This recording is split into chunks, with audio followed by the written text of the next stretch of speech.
വിശുദ്ധ മത്തായി എഴുതിയ സുവിശേഷം അധ്യായം 18. സ്വർഗരാജ്യത്തിലെ വലിയവൻ. ശിഷ്യന്മാർ യേശുവിനെ സമീപിച്ച് ചോദിച്ചു, സ്വർഗരാജ്യത്തിൽ വലിയവൻ ആരാണ്? യേശു ഒരു ശിശുവിനെ വിളിച്ച് അവരുടെ മധ്യേ നിർത്തിക്കൊണ്ട് അരുളിച്ചെയ്തു, സത്യമായി ഞാൻ നിങ്ങളോട് പറയുന്നു, നിങ്ങൾ മാനസാന്തരപ്പെട്ട് ശിശുക്കളെപ്പോലെ ആകുന്നില്ലെങ്കിൽ സ്വർഗരാജ്യത്തിൽ പ്രവേശിക്കുകയില്ല. ഈ ശിശുവിനെ പോലെ സ്വയം ചെറുതാകുന്നവനാണ് സ്വർഗരാജ്യത്തിലെ ഏറ്റവും വലിയവൻ. ഇതുപോലുള്ള ഒരു ശിശുവിനെ എൻ്റെ നാമത്തിൽ സ്വീകരിക്കുന്നവൻ എന്നെ സ്വീകരിക്കുന്നു. ദുഷ്പ്രേരണകൾ. എന്നിൽ വിശ്വസിക്കുന്ന ഈ ചെറിയവരിൽ ഒരുവന് ദുഷ്പ്രേരണ നൽകുന്നവൻ ആരായാലും അവന് കൂടുതൽ നല്ലത് കഴുത്തിൽ ഒരു തിരികല്ല് കെട്ടി കടലിൻ്റെ ആഴത്തിൽ താഴ്ത്തപ്പെടുകയായിരിക്കും. പ്രലോഭനങ്ങൾ നിമിത്തം ലോകത്തിന് ദുരിതം. പ്രലോഭനങ്ങൾ ഉണ്ടാകേണ്ടതാണ്, എന്നാൽ പ്രലോഭന ഹേതുവാകുന്നവന് ദുരിതം. നിന്റെ കയ്യോ കാലോ നിനക്ക് പാപഹേതുവാകുന്നുവെങ്കിൽ അത് വെട്ടി എറിഞ്ഞു കളയുക. ഇരു കൈകളും ഇരു കാലുകളും ഉള്ളവനായി നിത്യാഗ്നിയിൽ എറിയപ്പെടുന്നതിനേക്കാൾ നല്ലത് അംഗഹീനനോ മുടന്തനോ ആയി ജീവനിലേക്ക് പ്രവേശിക്കുന്നതാണ്. നിന്റെ കണ്ണ് നിനക്ക് ദുഷ്പ്രേരണയ്ക്ക് കാരണമാകുന്നെങ്കിൽ അത് ചൂഴ്ന്നെടുത്ത് എറിഞ്ഞു കളയുക. ഇരു കണ്ണുകളോടും കൂടെ നരകാഗ്നിയിൽ എറിയപ്പെടുന്നതിനേക്കാൾ നല്ലത് ഒരു കണ്ണുള്ളവനായി ജീവനിലേക്ക് പ്രവേശിക്കുന്നതാണ്. വഴിതെറ്റിയ ആടിൻ്റെ ഉപമ. ഈ ചെറിയവരിൽ ആരെയും നിന്ദിക്കാതിരിക്കാൻ സൂക്ഷിച്ചുകൊള്ളുക.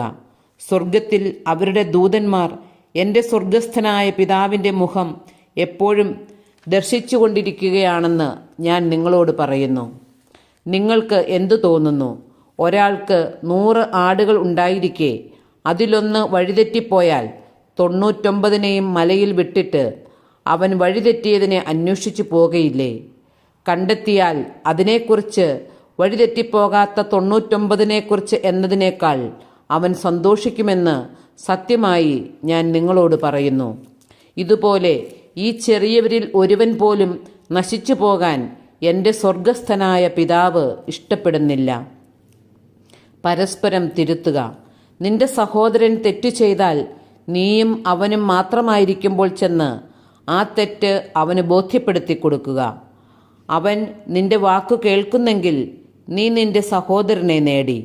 അവൻ നിന്നെ കേൾക്കുന്നില്ലെങ്കിൽ 2 or 3 സാക്ഷികൾ ഓരോ വാക്കും സ്ഥിരീകരിക്കുന്നതിനു വേണ്ടി 1 or 2 സാക്ഷികളെ കൂടി നിന്നോടൊത്ത് കൊണ്ടുപോവുക.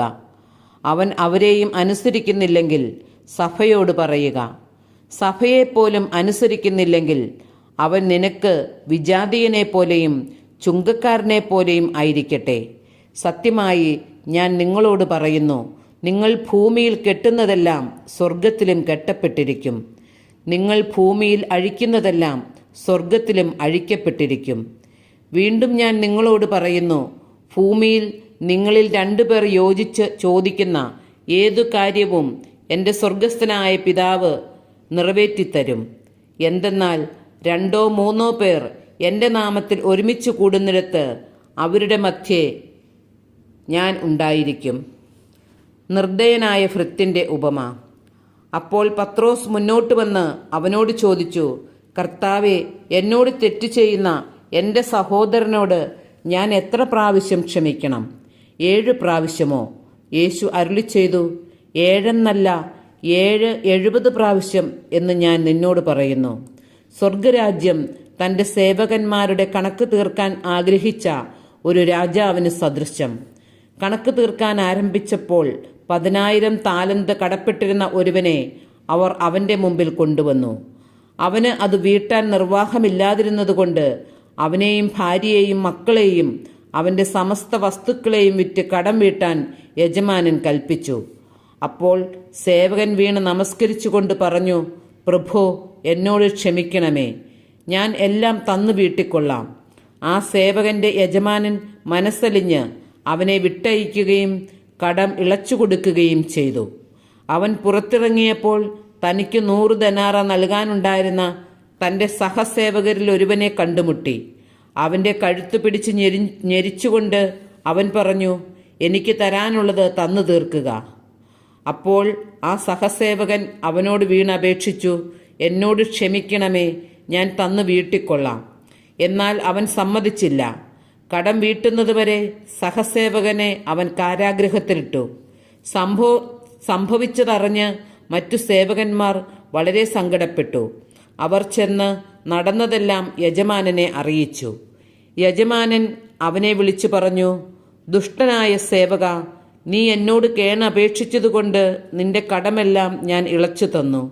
ഞാൻ നിന്നോട് കരുണ കാണിച്ചതുപോലെ നീയും നിന്റെ സഹസേവകനോട് കരുണ കാണിക്കേണ്ടതായിരുന്നില്ലേ? യജമാനൻ കോപിച്ച് കടം മുഴുവൻ വീട്ടുന്നതുവരെ അവനെ കാരാഗൃഹ അധികർക്ക് ഏൽപ്പിച്ചു കൊടുത്തു. നിങ്ങൾ സഹോദരനോട് ഹൃദയപൂർവ്വം ക്ഷമിക്കുന്നില്ലെങ്കിൽ എൻ്റെ സ്വർഗസ്ഥനായ പിതാവ് നിങ്ങളോടും ഇതുപോലെ തന്നെ പ്രവർത്തിക്കും.